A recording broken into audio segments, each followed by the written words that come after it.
Hello everybody, welcome back to You Can't Win.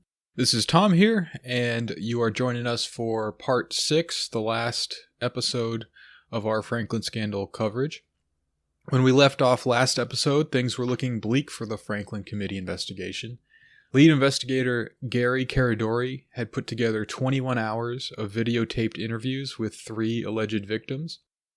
These testimonies alleged that the former manager of the Franklin Credit Union and rising star in the GOP, Lawrence King, as well as millionaire businessman Alan Baer, Omaha Police Chief Robert Wadman, Omaha World Herald CEO Harold Anderson, and other members of the upper crust maintained a network pandering underage child prostitutes around the country, among other crimes.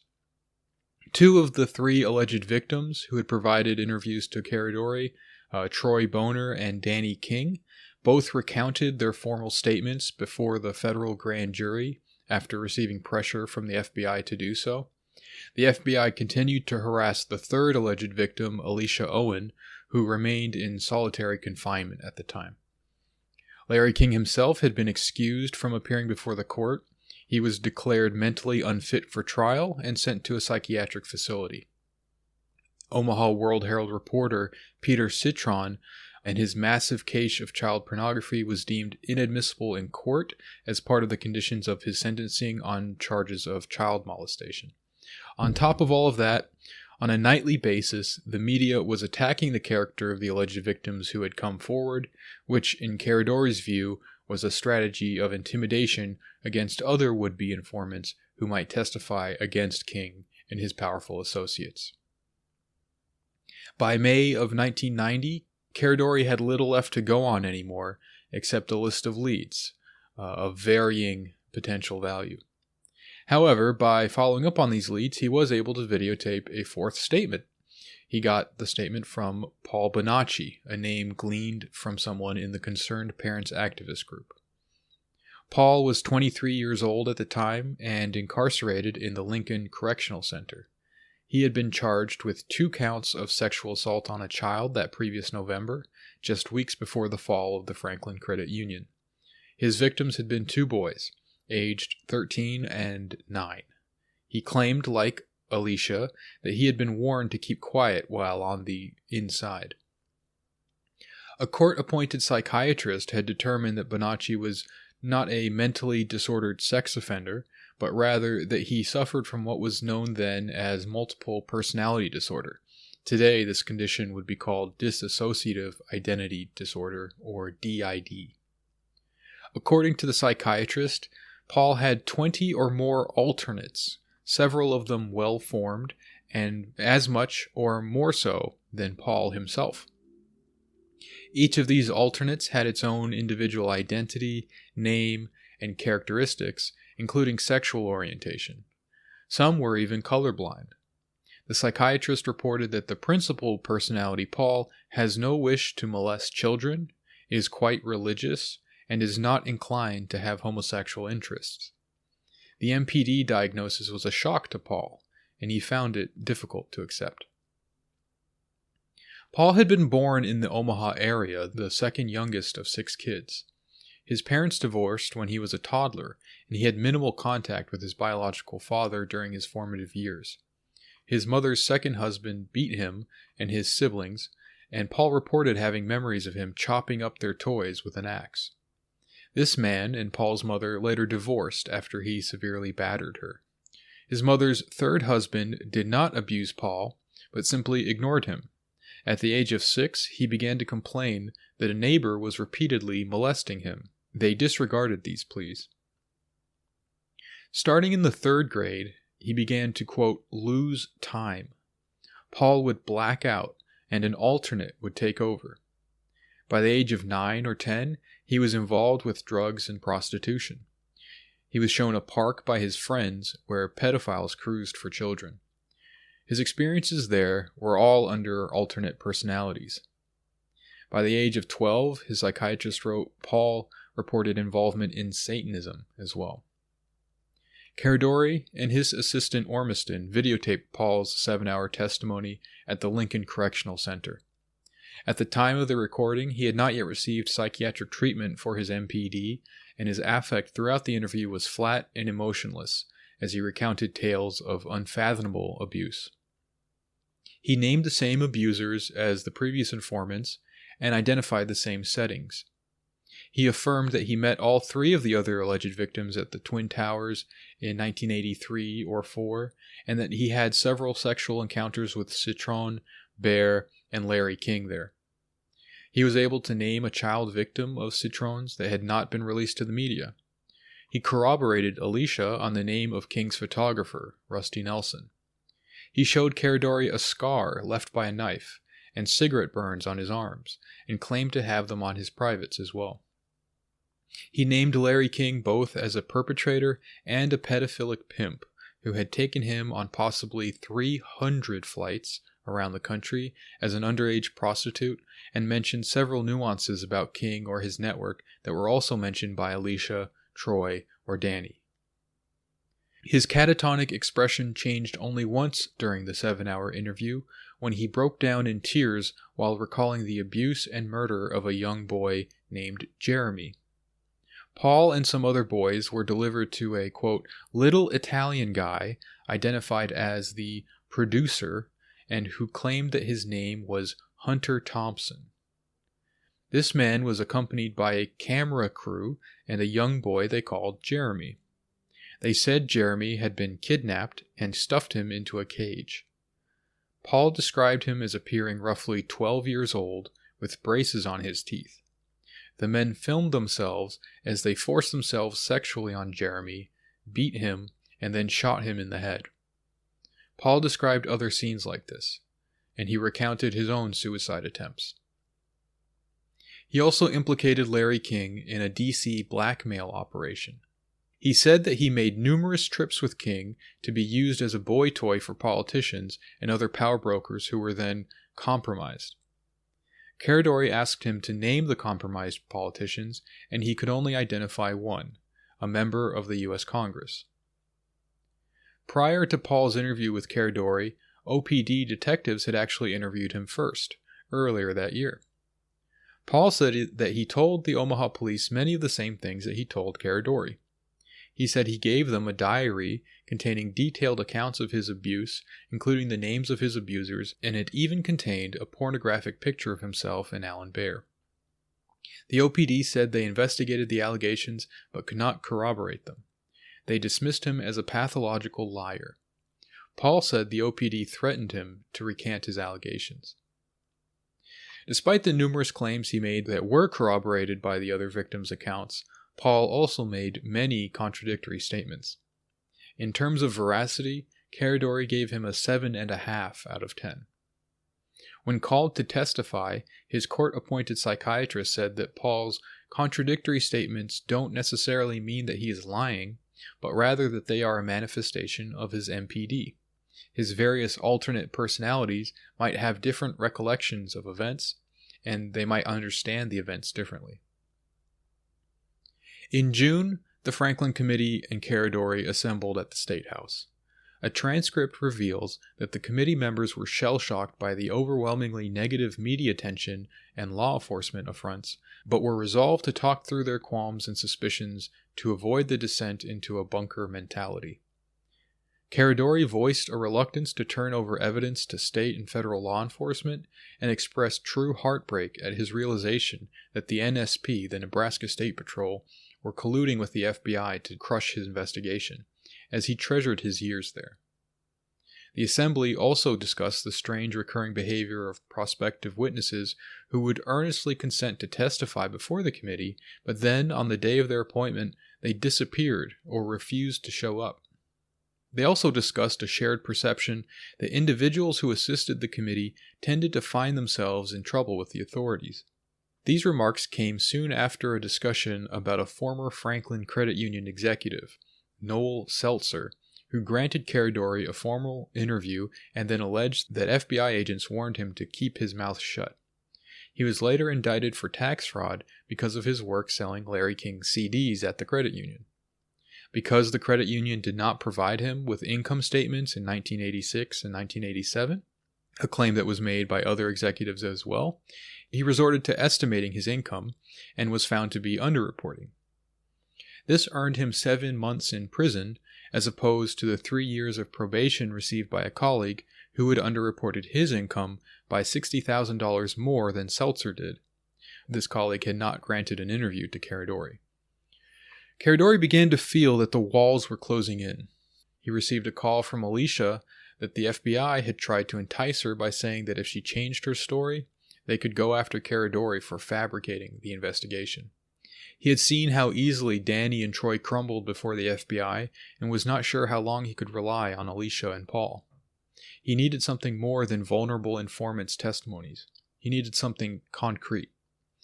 The victims all alleged that the events they described had been photographed, and he needed those pictures. He needed to find King's photographer, Rusty Nelson. Nick Bryant writes that Rusty Nelson was his second interview after, quote, leaping into the Franklin rabbit hole, and reports that he is a highly unreliable witness. The interview with Nelson had been set up by John DeCamp, which Bryant found odd, given the unsavory picture painted of Nelson in DeCamp's book. DeCamp and Nelson had a very strange association. Nelson fled Nebraska after the collapse of the credit union and became a drifter, and eventually was arrested in Oregon for the possession of child pornography. After the arrest, DeCamp received a phone call from Oregon law enforcement, apparently because a copy of his book was found in Rusty's van. He also said that Nelson's, quote, family had phoned him requesting legal assistance. DeCamp traveled to Oregon and was permitted to peruse the pictures seized from the van under police supervision. He said that if the pictures were properly identified and validated, they would almost certainly prove the truth of the children's stories. Despite DeCamp's efforts to preserve the pictures, they were destroyed.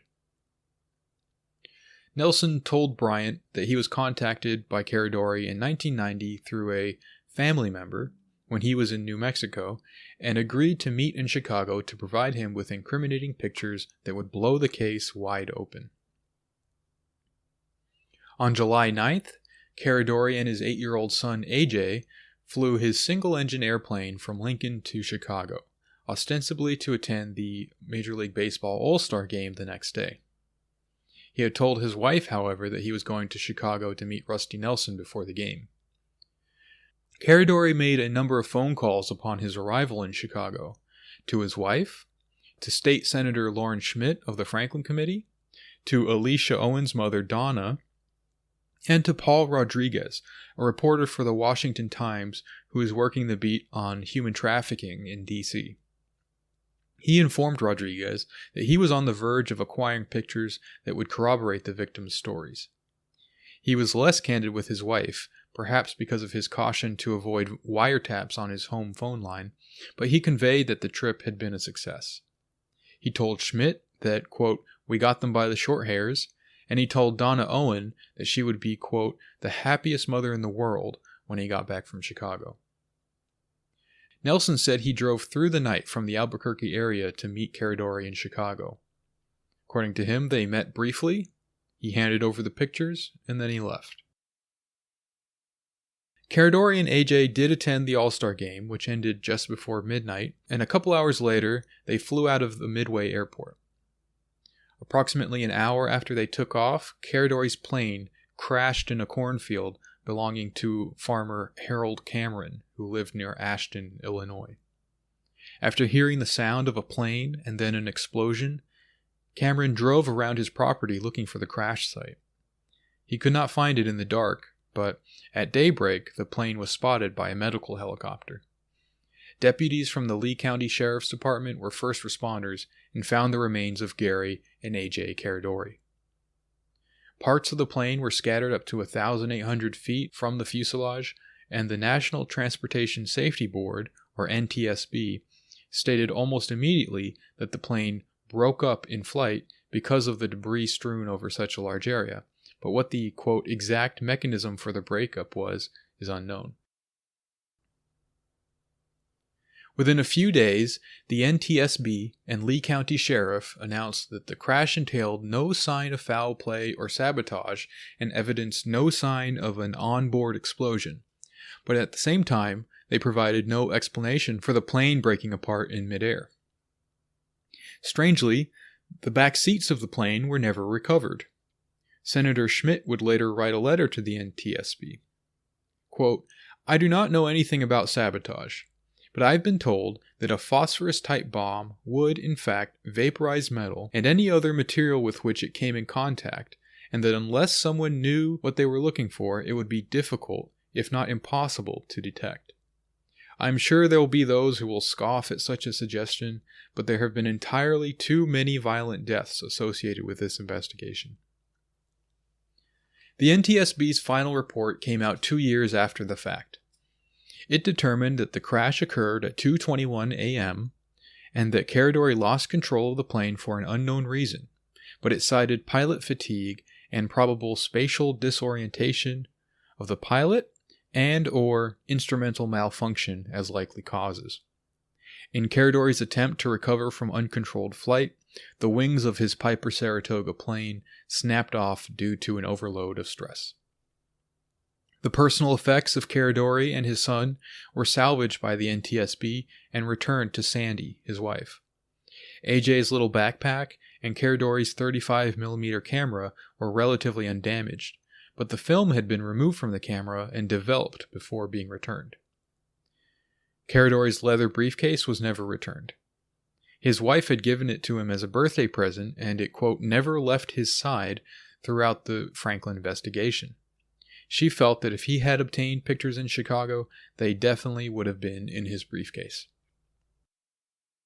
The media continued their assault on Caradori's credibility even after his death. On July 12th, the World Herald published an article titled, "Caradori Faced Criticism of Probe, Utah Firm," reporting on the hiring of an unlicensed security guard by Caradori's company, Caracor. The day of the crash, friends and family gathered in Caradori's home to grieve. Troy Boner made several phone calls during the day, but Sandy was in no mood to deal with him. Eventually, she decided to take one of his calls. Troy was in tears, admitting that Caradori had not coached him during the interview. He said that he had been threatened into recanting his testimony. Troy promised to march into the FBI and approach the media to set the record straight. He did, in fact, do this, but he claims the FBI agents he spoke to in Omaha only laughed in his face. A television reporter that he approached also did not want to deal with him. The following day, both Sandy Caradori and Karen Ormiston became the targets of harassment. Ormiston found nails placed behind the tires of her pickup truck.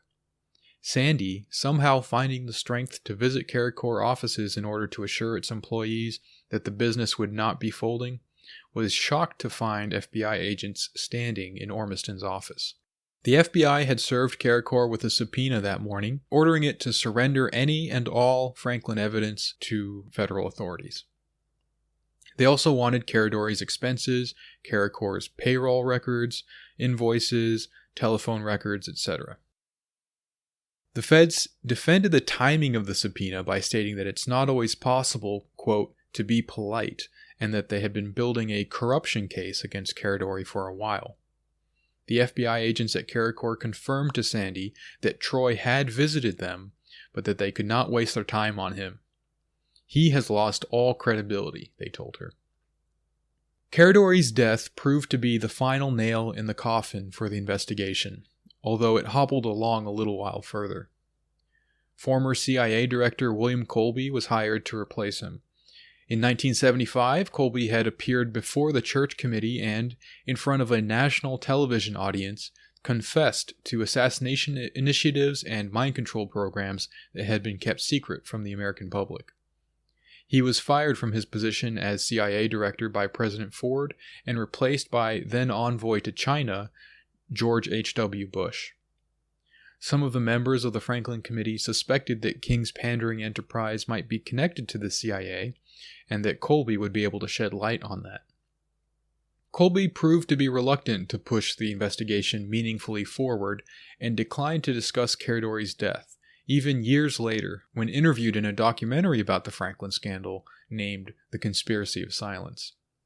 He balked at the idea that Caradori's death had been a murder, but according to John DeCamp, Colby disclosed to him shortly before his death that he had become disillusioned with the CIA's use of children for sinister agendas and was determined to make the agency accountable for its abuses. Some years later, he was reported missing on a cold, blustery night. He reportedly went canoeing in the Wicomico River while the winds were gusting at 25 miles per hour. His canoe was discovered the next day on the sandbar, but Colby himself was nowhere to be found. A U.S. Coast Guard investigator found that his radio and computer were still on in his room, and there were dinner items on the table, as if left there mid-meal.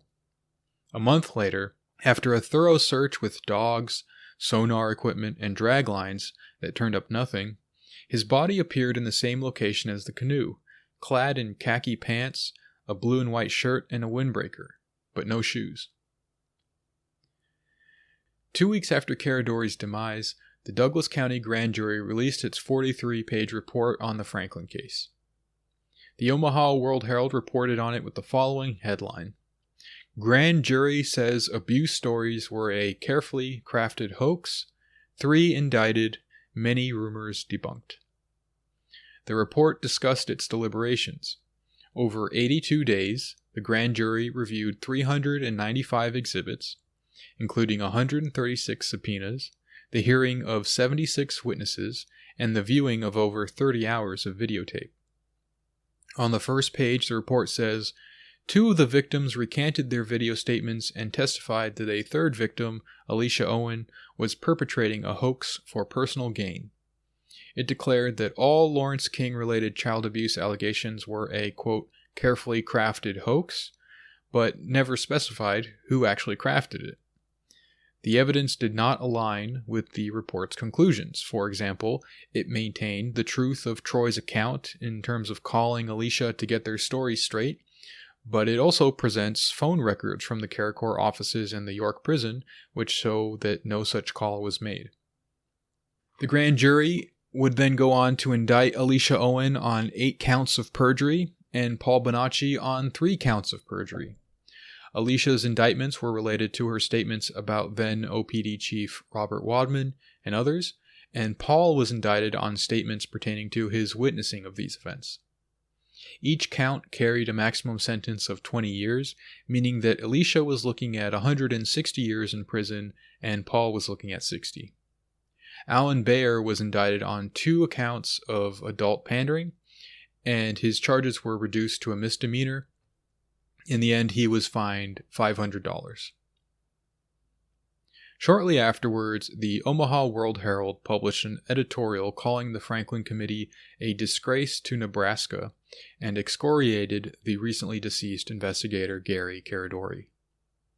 Alicia Owen remained in solitary confinement through to the fall of 1991, around the time that her 16-year-old brother Aaron was arrested for car theft. Douglas County elected to try him as an adult. He was sentenced to between 4 and 7 years in prison. Shortly after the sentencing, he hanged himself in his cell. He had slash marks on both wrists, a bone-deep gash on his forehead, and a large bruise under his left eye. The official account essentially found that he succumbed to extreme masochism before committing suicide. Aaron signed his suicide note AJ, a name that he did not go by. However, AJ was, of course, the name of Gary Caradori's late son, who had died with him in the plane crash. 2.5 months later, Troy Boner's younger brother, Sean, shot himself in the head, allegedly while playing Russian roulette. In the years since then, Troy Boner has come forward, confessing in an affidavit about lying at the grand jury hearings, lying at Alicia Owen's perjury trial, and overall lying when he recanted his original statements to Gary Caradori. He wrote that he lied because he believed, and still believed, that it was a lie or die situation. He wrote that he felt his brother's death was a murder designed to ensure his testimony at Alicia's trial. Alicia was finally paroled from prison in the year 2000. Nick Bryant's book was written in the aftermath of all this, and he essentially picked up the case where Caradori left it. He goes into great detail in his book, The Franklin Scandal, from which the information in this series has been sourced.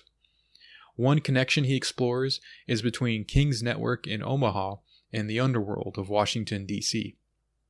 5 sources in his book, including a police detective and Washington Times reporter Paul Rodriguez, one of the last people who talked to Caradori over the phone before his death, all claim the same man to be King's partner in D.C., Craig Spence.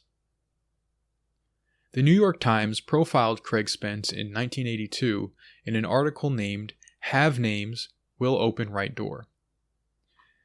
There, they described the then 41-year-old Spence as something of a mystery man, and that the svelte Spence was fond of dressing as an Edwardian dandy. He had a penchant for capes, stretch limos, and brawny bodyguards. He answered phone calls by saying, "This is God, speak." After being arrested for driving under the influence, he reported his occupation to the police as millionaire. The article displayed a picture of him. He had an unblemished, boyish face that seemed in contrast to his receding brown hair and mustache. His diverse list of occupations included consultant, party host, registered foreign agent for Japan, and, last but not least, research journalist. Some of his business associates said that he was, quote, extremely conservative in his political views and secretive about his work, refusing to disclose the identity of his clients. The profile made a point of discussing his ability to master the social and political chemistry of Washington, and his ability to assemble policymakers, power brokers, and opinion shapers at parties he threw in his posh Victorian home on Wyoming Avenue in D.C.'s upscale Colorama neighborhood. These were black tie affairs with guest lists that read like a who's who of Congress, government, and journalism.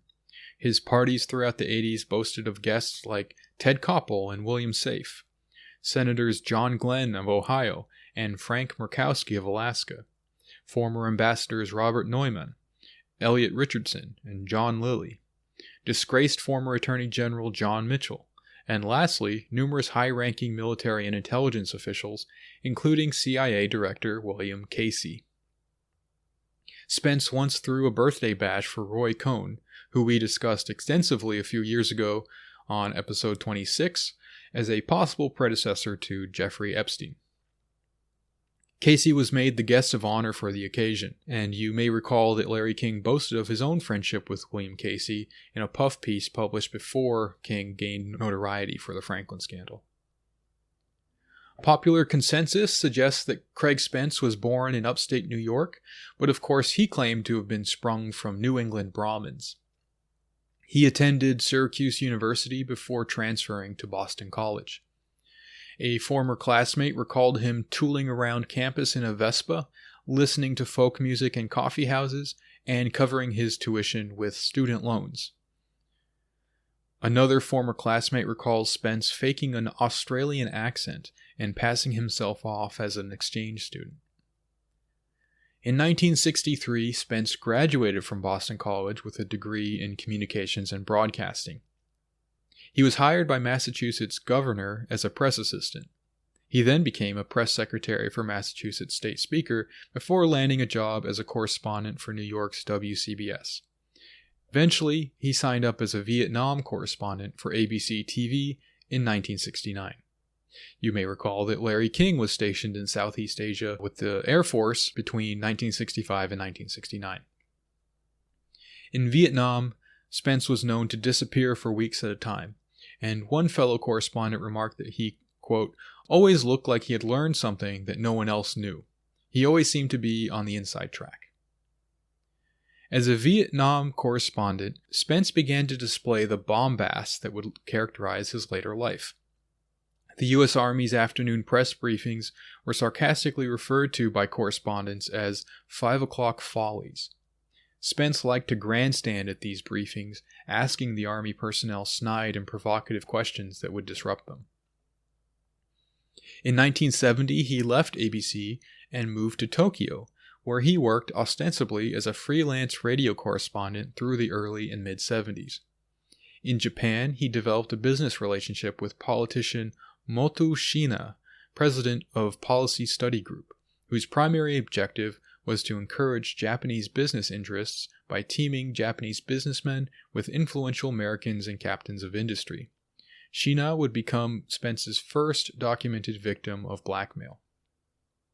In 1979, Spence and Shina signed a formal agreement that Spence would serve as an overseas representative of PSG and receive a baseline salary of $10,000 a month.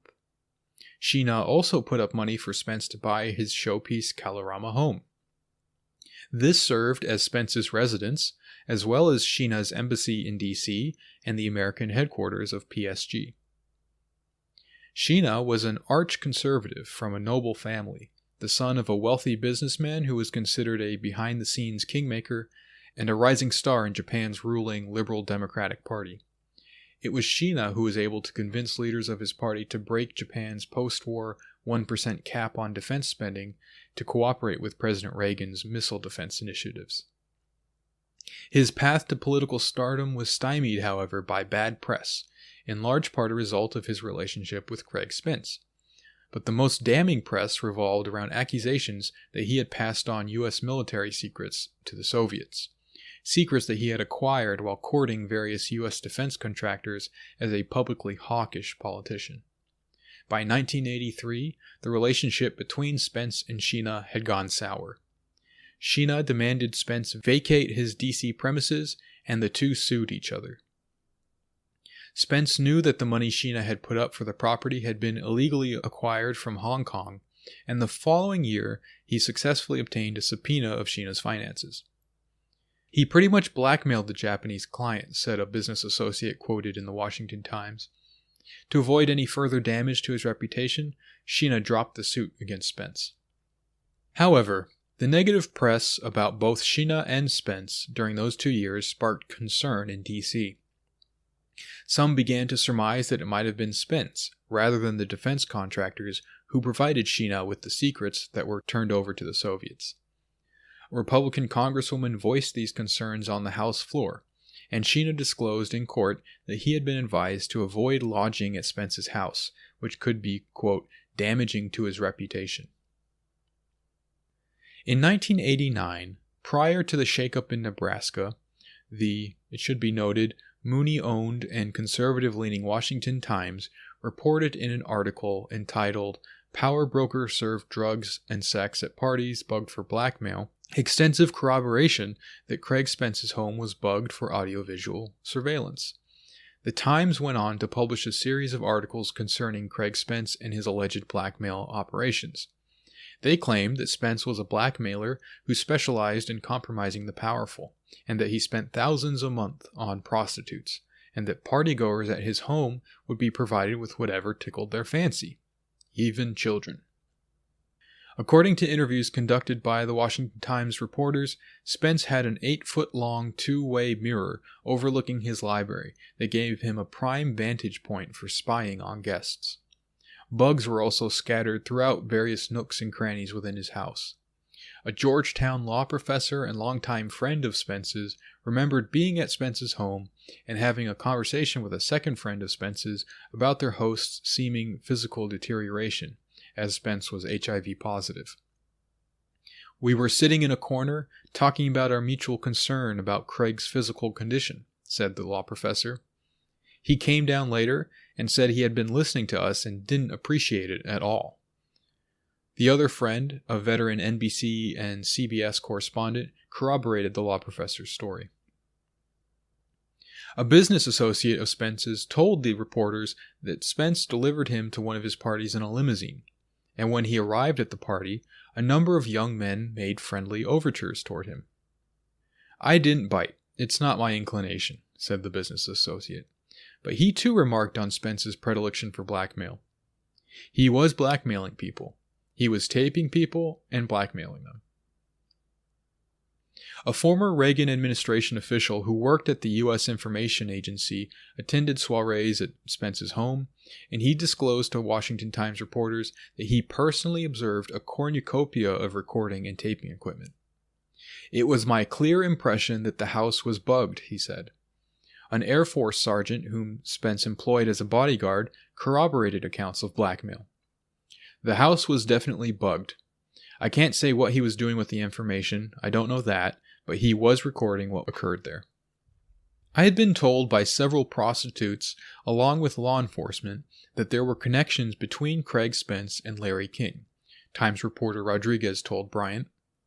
The allegations were that Spence and King hosted parties and were involved in a variety of nefarious activities. The allegations included Spence and King hosting blackmail sex parties that included minors and illegal drug use. Spence would divulge to Washington Times reporters that friendly intelligence agents bugged all the parties at his Kalorama home, and he repeatedly alluded to the fact that he was in the CIA. Rodriguez and his fellow reporters looked into Spence's claims of being CIA. Rodriguez told Bryant that "we had sources disclose that Spence wasn't a direct employee of the CIA, but they confirmed Spence was a CIA asset." On June 29th of 1989, the Washington Times ran a salacious story that highlighted Spence's astonishing ability to play the puppeteer and pull strings. Homosexual prostitution inquiry ensnares VIPs with Reagan, Bush. The article's subheadline read, "Callboys took midnight tour of White House." The article reported that Spence arranged a 1 a.m. tour of the White House that included a couple of male hookers. The article also revealed that Spence stopped by DC's ABC studios shortly before the midnight tour and introduced a 15-year-old boy to his old friend Ted Koppel. The Washington Post quizzed Koppel about his friendship with Spence, but Koppel declined to speak in depth about Spence, because Koppel said that he planned to write a story about him, which has not materialized to this date. The Washington Times disclosed in subsequent articles that Spence arranged similar midnight tours of the White House on at least 3 additional occasions, and one of the late-night sightseers was a 15-year-old boy.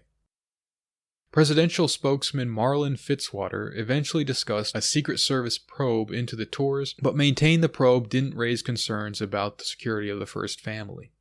Responding to questions about hustlers roaming the White House in the middle of the night, First Lady Barbara Bush replied that she didn't feel threatened and said it was good that the Washington Post was not pursuing the story. It would later come out that a Secret Service officer purloined some of the White House's Truman china collection for Spence. Spence proudly displayed a plate of the china in his living room. The Secret Service concluded that a uniformed White House officer who moonlighted as a Spence bodyguard had arranged the late-night White House tours. But Spence begged to differ. He implied that they were set up by Donald Gregg, who had been a national security advisor to Bush when he was vice president and became President Bush's ambassador to South Korea. Gregg dismissed Spence's allegation as absolute bull. Gregg later told the Washington Times that he had met Spence once, at a party Spence threw for a former Prime Minister of South Korea.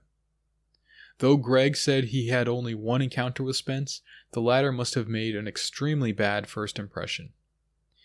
"It disturbs me that he can reach a slimy hand out of the sewer to grab me by the ankle like this," Gregg said of Spence. As the Secret Service investigation into Spence's late-night White House tours started to heat up, he would reportedly be targeted with a federal subpoena. The subpoena-wary Spence surreptitiously slipped out of D.C. and was nowhere to be found. Rumors had him surfacing in Florida, Boston, and even New Hampshire. In true Spence fashion, he emerged from the shadows in New York with a bang. The NYPD busted him for possession of a handgun, cocaine, and a crack pipe. On July 31st, 1989, the New York police received a frantic phone call from Spence. He had phoned the NYPD from his room at Manhattan's swanky Barbizon Hotel on the Upper East Side. The police intercepted Spence galloping out of his room. Quote, This guy, Craig Spence, comes running out of the room screaming that the other guy has a gun. As it turned out, Spence just happened to have been smoking a little crack with a 22-year-old male prostitute who attempted to rob him. Spence claimed the kid had taken the gun and intimidated him and snatched $6,000 out of his hand, said a responding police officer. Spence was charged with criminal possession of a pistol and possession of an illegal drug. He was thrown in the Tombs, an immense jail in Lower Manhattan that houses those awaiting arraignment or trial, and then released of his own recognizance 3 days later. Spence was looking at a maximum sentence of 8 years. "They put me in the Tombs for 3 days without a phone call," Spence said of the experience. "I survived by offering to be the valet to the biggest thug there, a man appropriately named Heavy, and giving him half my bologna sandwich. I had to teach him not to pronounce it valet like some parking attendant." After Spence's arrest in New York, a pair of Washington Times reporters bustled off to the Big Apple, where they located Spence at a friend's ritzy East Side apartment. The journalists duly noted that the political bigwig looked the worse for wear. Spence had eschewed his trademark Edwardian cut suit for a rumpled and soiled white knit shirt, crumpled khakis, and scuffed-up Reebok running shoes. And he was unshaven. Spence eventually granted the reporters an 8-hour interview that was indeed bizarre. Throughout the interview, Spence clutched a dispenser of double-edged razor blades, eventually dispensing one. He caressed his arm with the razor blade, smiled, and suddenly thrust the razor to the chest of the first reporter and then to the chest of the second reporter. "I am not a person to fool with," Spence declared after an uneasy pause. "You should know that by now." After Spence threatened the reporters with the razor blade, he launched into a protracted diatribe of self-importance, asserting he had carried out assignments for the CIA on numerous occasions, assignments that were crucial to covert actions in Vietnam, Japan, Central America, and the Middle East. "How do you think a little faggot like me moved in the circles I did?" Spence asked. "It's because I had contacts at the highest levels of this government. They'll deny it, but how do they make me go away, when so many of them have been at my house, at my parties, and at my side?" Spence also intimated to the reporters that his various comings and goings exposed by the Washington Times were merely the tip of a vast clandestine iceberg. "All this stuff you've uncovered, to be honest with you, is insignificant compared to other things I've done. But I'm not going to tell you those things, and somehow the world will carry on." The two reporters went to dinner with Spence at an Italian restaurant, and then, quote, "he disappeared into the night, not to be seen again." Spence laid low for the next couple of months, but in October of 1989, he threw a lavish birthday bash for himself in D.C. "The rumors of my death are greatly exaggerated," he said to his friends at the party.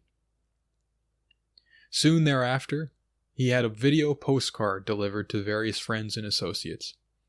In the video, Spence was seated on a leather chair in his dark green dining room as he waxed philosophic about the government, intelligence community, life's changing fortunes, and Winston, his Maltese dog, whom he said news reports had slandered as a terrier.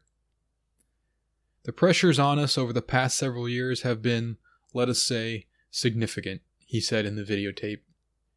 "Keeping a cheerful spirit in the midst of these pressures isn't easy, but Winston's holding up, and I'm working at it." After Spence dished out criticism of the Washington Times, calling it a local cult-owned newspaper, he conveyed a parable about the intelligence community. "Some of you may know when it comes to the intelligence community, there is no such thing as coincidence. Now, I'm not sure I've seen the whole picture yet myself." Spence then ended the video on an upbeat, patriotic note, like Edward R. Morrow signing off. "I'll close by telling you I'm sure in the end the truth will come out, and this too will pass. Now, I may be naive about my optimism, but I'm an American, proud of my country, and confident of the fairness of its people. So take heart, good friends, and share that pride and that confidence with me. Good night, and God bless." 2 weeks later, he was found dead on a bed in a room at Boston's Ritz-Carlton Hotel, dressed in a black tuxedo, Walkman headphones around his neck, He had been listening to Mozart's A Little Night Music. He left a suicide note on the room's mirror. Chief, consider this my resignation, effective immediately.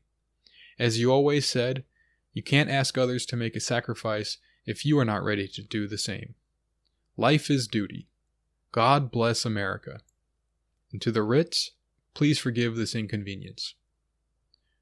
Next to his body lay a newspaper clipping about then CIA Director William Webster's attempts to protect CIA agents summoned to testify before government bodies.